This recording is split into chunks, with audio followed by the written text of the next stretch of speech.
Welcome back, everybody. It's Dane Campbell here at Change with Dane. You've found the channel where we talk about making small adjustments and changes in the way we think and in some of the things that we do or don't do that can bring greater peace and success into our lives. I wish you a very, very Merry Christmas.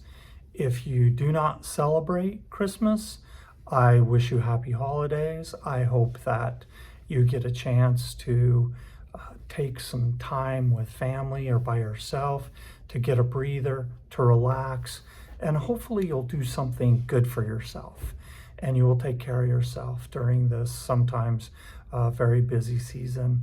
I hope you considered what we talked about last time in adjusting maybe some of your traditions so that you can have less stress and more happiness this season.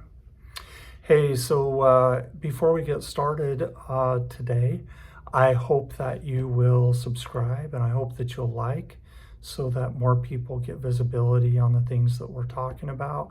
I think they're very, very important, and I think that they are, for the most part, pretty easy to follow. And if somebody has a desire to make small changes in their life, the things that we've been talking about can actually help you. So if you will help me get visibility out there for other people, I would really appreciate it. So what are we going to talk about today? I'm going to talk about a little change that happened way back in my life that brought a little bit of an embarrassing moment, but it's a fun story, and that's what Christmas should be about. Fun stories, good times, all right? So here's a story from my past about a change that I think and I hope you will find a little bit funny. I went on a Mormon mission to Chicago. I served that mission from the time that I was 19 years old to the time that I was 21. And in the time that I was gone from my ward or local congregation, as we call it in the Mormon Church, or the Church of Jesus Christ of Latter-day Saints, for those of you that still believe or follow or support Thomas Nelson, President Nelson. They did some renovations on our church meeting house in the little town that I grew up in. I knew that they had done the renovations because when I came back home, the gym was bigger. There were more classrooms in the church, and they had really made some nice improvements on this very, very old meeting house that I had grown up in and went to church almost every weekend. So coming back, I felt like that was progress, and it was nice. And the church was moving forward in making some of the changes to this meeting house. Well, the Christmas after I came home from my mission, of course, I went back home to spend that with my parents. And hopefully there's no children listening to this, but my ward needed someone to fill in as Santa Claus after the nativity that I talked about last week. And the primary president thought it would be a great idea if that fill-in was me. I wasn't associated with any small children. Nobody's dad had to be absent for the evening, right, who had small children. So they thought I could do that and would be a perfect Santa Claus. So I got the outfit, I got the beard, I had boots, and I practiced my ho, ho, ho. I was looking forward to this opportunity because I thought it would be kind of fun to have a chance to have the little kids in town come and tell me so that I could tell Santa what they wanted for Christmas. I dressed up on the evening of the big event, the 24th of December, Christmas Eve, And my mom provided me with a pillow so that I had a an appropriate belly full of jelly, as some people say Santa has. And I got the beard on and the hat and the boots and the whole shebang.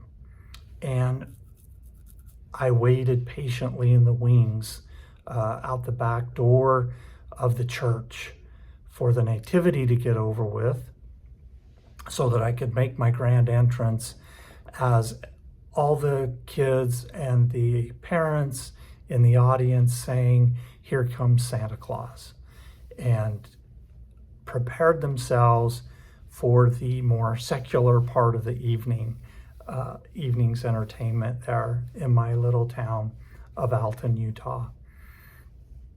Finally, the moment came, and I burst through the doors of the gym, and I entered to the shouts of absolute joy and glee from these children who had waited all year to be able to tell Santa what they wanted for Christmas.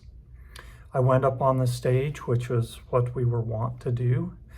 A chair had been arranged to look like kind of a Santa throne, and I spent the next hour or so having an opportunity for each child to line up and come and tell me their desires for a little special gift on Christmas. And then once they did that, I gave them a little bag of nuts and candies with an orange, and then they were off to be with their parents and listen to the other kids express their desires for Christmas. It was a fun evening, and I thought I did a good job with my ho-ho-hos, and Santa, it was great to, hear you, and have you been a good boy? Have you been a good girl? And I think I did a great job with my Santa Claus impression. So we came to the end, and all of the children and any of the adults that wanted to had told Santa what they wanted for Christmas. I picked up my bag, which had held the bags of treats and goodies, and I proceeded to make my exit down through the gym, through the middle of all the chairs that were set up, towards the end of the gym, so that I could go out, I guess, and jump on my sleigh and be gone. But they had done work in the church, and they had put in a cleaning closet in a place that I wasn't familiar with when they did the renovations. So my being Santa opened the door and walked through what would have and used to be the exit for the gym directly into the closet. Lights were off, it was dark, and I very soon realized Santa did not know his way around that church anymore. Well, I think I recovered pretty well.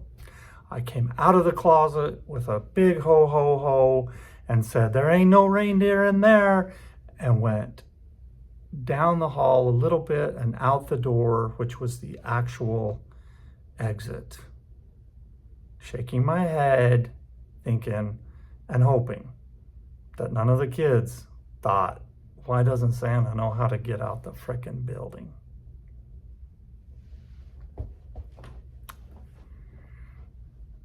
I laugh at that now. It was a good time. That was a change that I couldn't control. But I had to be resilient, and I had to find my way out of it.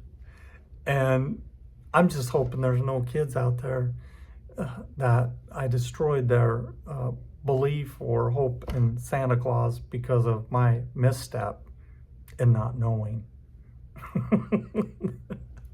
of the change that was in the gym. I hope you have enjoyed this Christmas story. I hope that you have stories that you share with your family and with others that bring some of the lightheartedness and enjoyment of this season And I hope that you will take opportunities to tell those people around you that you care about and that you love, what they mean to you. And I hope that you will take care of yourself this Christmas season and not give all of your energy to others, but will try to help you in your search for peace and success in life. Thanks for listening. Like, subscribe, and I wish you the happiest of holidays and a very Merry Christmas. Take care.